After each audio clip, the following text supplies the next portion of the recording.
Thank you for watching Scary Bear Attacks. If you like this episode, please remember to hit the like button and leave a comment or two, then subscribe and click on the bell to receive notifications of whenever we release new videos. Also, please remember to share them to your social media.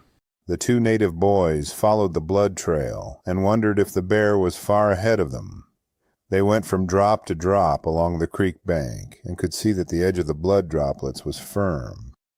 They knew the bear had to be about half an hour ahead of them, so they searched the bushes in case it was lying up over its own back trail. What the boys hadn't counted on was that another one of many brown bears in the area had also discovered the wounded bear's blood trail and was closing in from behind. While the boys were focused on the blood trail, they heard a rustle in the bushes just behind them. An enormous bear head suddenly poked out of the brush, and the boys knew they were in a dangerous situation. Welcome back to Scary Bear Attacks. Located at the western end of the Alaska Peninsula is a rugged and remote area surrounding Cold Bay. The terrain is a rugged mosaic of volcanic peaks and windswept tundra, characterized by its low-lying topography and boggy muskigs. Historically, this area has served as a vital crossroads for indigenous maritime cultures and a rich hunting ground for those brave enough to navigate its unpredictable weather. The climate is notoriously harsh, defined by persistent fog, high winds, and a maritime influence that keeps temperatures cool and damp throughout the year. The flora of this region is resilient. Common trees include the Sitka spruce, white spruce, and Kenai birch. Shrubs such as the dwarf birch, Sitka alder, and Barkley willow dominate the undergrowth, providing dense cover for predators. The landscape is also a bounty of berry bushes, specifically the Alaska blueberry, highbush cranberry, and the crowberry, which serve as primary food sources for the local bear population. Beyond bears, the area is home to caribou, moose, and red fox, alongside a variety of marine life, including sea otters and migratory birds. In 1910, two native boys, whom we will refer to as Aga and Shugak, were hunting brown bears near Cold Bay when they came upon a prime specimen.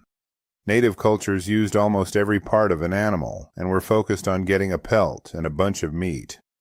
After firing on the big bear, they watched it disappear into the brush, the boys a few minutes behind it.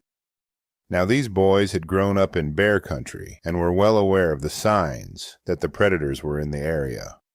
In the high-risk zones of the Alaska Peninsula, red flags are etched into the landscape. Freshly overturned rocks or logs indicate a bear has been searching for grubs, while territorial markings, deep claw gashes high on the trunks of spruce trees, serve as clear boundaries set by dominant males. Flattened day beds in the tall grass or tracks in the silty mud near salmon streams are immediate indicators of recent presence. The boys knew these signs well, but once they had wounded a bear, all red flags must have taken a back seat to the pursuit. As they followed the wounded bear's blood trail, a second bear came across the blood trail of the wounded bear and took an interest. With the boys several minutes ahead of the bear, it followed the boys as well as the wounded bear, likely with ever-increasing predatory interest and fervor. With each step the boys took, they unwittingly entered a more dangerous situation, pinned between a wounded brown bear and a predatory one. After entering some brush, the boys pressed the blood trail and paused to analyze some droplets. The texture and condition of the bear's blood could provide a lot of information, from when the bear had passed by to if the wound was in the lungs or the gut. One thing the boys didn't count on was that stopping would make them a stationary target of interest, and not the good kind. As the bear closed in on the boys, it took them unaware. Both boys were struck with immense force. The damage inflicted was severe, involving deep lacerations, crushing injuries to the skull and neck, and significant blood loss. Both victims suffered fatal injuries before they could offer any further defense. Following the attack, there was no medical treatment possible for the boys. Both were declared fatalities at the scene. The recovery of their bodies was likely handled by members of their local village, who went searching for them when they failed to return from the hunt. It is not explicitly recorded whether the bears involved were ever hunted down or killed following the incident. Historical records of this era often lack the forensic details common today, such as the age, health, or sex of the animals. However, the presence of a second bear probably indicated either a territorial dispute or a mother protecting a nearby food source or cubs.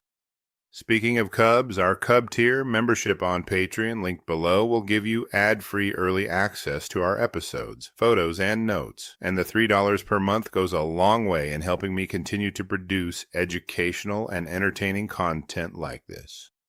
Alaska is currently home to approximately 32,000 brown bears. The state encompasses an area of roughly 663,000 square miles. In high-productivity regions like the Alaska Peninsula, bear density can reach as high as 1 bear per square mile, though the statewide average is much lower. Historically, Alaska has recorded hundreds of bear encounters, with fatal attacks remaining rare but consistent, averaging around 1 fatality every year or two in recent decades. Comparing this 1910 encounter to modern survival protocols reveals a classic tactical error: tunnel vision. Modern hunters are taught that a wounded predator is the most dangerous animal in the woods, and that the scent of blood can attract other grizzly bears within minutes.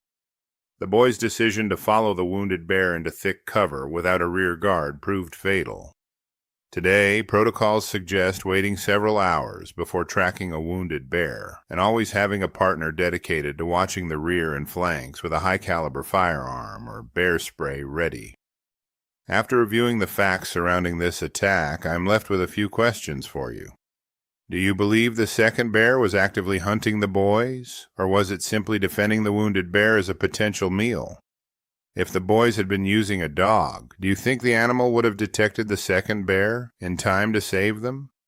Why didn't either of the boys manage to escape? I will gladly read and reply to your thoughts, so post them in the comments section below, and let's talk about it. Thank you for watching Scary Bear Attacks. If you've enjoyed this episode, please consider clicking on the like button and clicking on the bell icon. We'll help you know when we post our new episodes. Posting our video links to your social media profiles furthers awareness, and it's fun. We slashed our prices in our merch store, linked below, so check out the bargains there while you shop. As a member of our human community, remember to adventure bravely and be careful out there, especially in bear country.